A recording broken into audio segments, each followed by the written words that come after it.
Une option est un contrat entre deux parties. D'un côté, l'acheteur de l'option et de l'autre, le vendeur de l'option. Dans ce contrat, les parties s'accordent pour négocier une valeur sous-jacente à un prix déterminé au préalable et à ou avant une certaine date. Cette valeur sous-jacente peut être une action, un indice, une devise. Nous nous limiterons dans cette vidéo aux options sur actions. Pour ces options, la valeur sous-jacente représente une quantité bien déterminée, la plupart du temps 100 unités d'une certaine action. Il existe deux sortes d'options. Une option call, pour laquelle l'acheteur acquiert le droit d'acheter l'action sous-jacente à ou avant une date bien définie et à un prix déterminé à l'avance. Le vendeur de l'option call a dès lors le devoir de livrer l'action sous-jacente. Et une option put, pour laquelle l'acheteur acquiert le droit de vendre l'action sous-jacente. Le vendeur de l'option put a dès lors le devoir d'acheter l'action sous-jacente. Dans les deux cas, l'acheteur de l'option a un droit et le vendeur un devoir. Pour ce droit, l'acheteur paye bien entendu un prix au vendeur de l'option, ce que l'on appelle la prime d'option.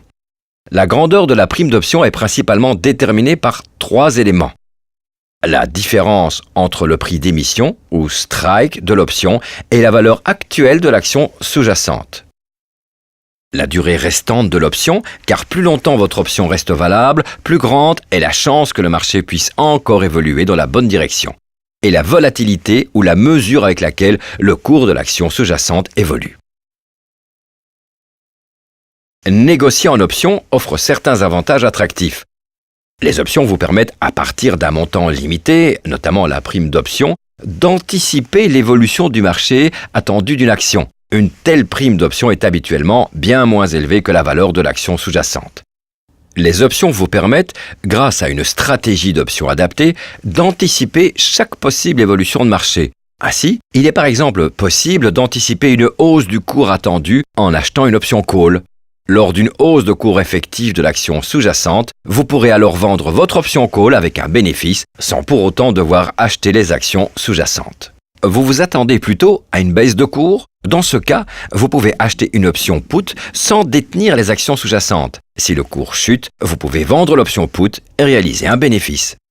Si vous redoutez une baisse de cours d'une action dans votre portefeuille, il est également possible de protéger cette action en achetant une option put. Lors d'une effective baisse de cours, le bénéfice de l'option put compensera la baisse de valeur de vos actions, sans que vous deviez vendre celle-ci. Et il ne s'agit ici que de quelques stratégies de base.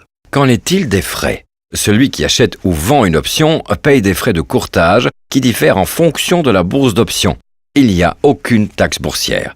Des risques sont également liés à l'achat d'options. Les options sont caractérisées par un effet de levier, ce qui fait que le prix de l'option évolue bien plus vite que le cours de l'action sous-jacente. Il est donc possible d'essuyer des pertes beaucoup plus rapidement. Celui qui achète une option peut même perdre l'entièreté de son investissement si le mouvement de cours anticipé ne se produit pas dans la durée de l'option. Une bonne formation est donc primordiale avant de débuter avec les options. N'hésitez pas à visiter notre Académie Bolero pour plus d'informations sur ce type de produit. Les options sont plus anciennes que vous ne le pensez. On retrouvait déjà les options dans l'Antiquité. Thalès de Milet, un philosophe et mathématicien grec qui vivait au 1er siècle avant Jésus-Christ, s'attendait tant à une bonne récolte d'olives pour l'été suivant qu'il prit une option sur tous les pressoirs. Ainsi, il acquit le droit de la part des fermiers d'utiliser exclusivement tous les pressoirs pour lui seul. Lorsque ses prévisions devinrent réalité, ses options grimpèrent en valeur et Thalès put demander de bons prix pour les pressoirs d'olives. Cependant, il fallut attendre 1973 avant que le négoce en contrat standardisé d'options ne démarre sur la bourse de Chicago. Depuis lors, le négoce en options d'actions s'accroît chaque année, ce qui prouve que les options sont très populaires auprès des investisseurs. Néanmoins, investir en options reste plus adapté aux investisseurs expérimentés. Avant de vous lancer, il vous faut également signer un contrat séparé pour les options, dans lequel vous stipulez connaître suffisamment les risques liés à ce type de produit financier.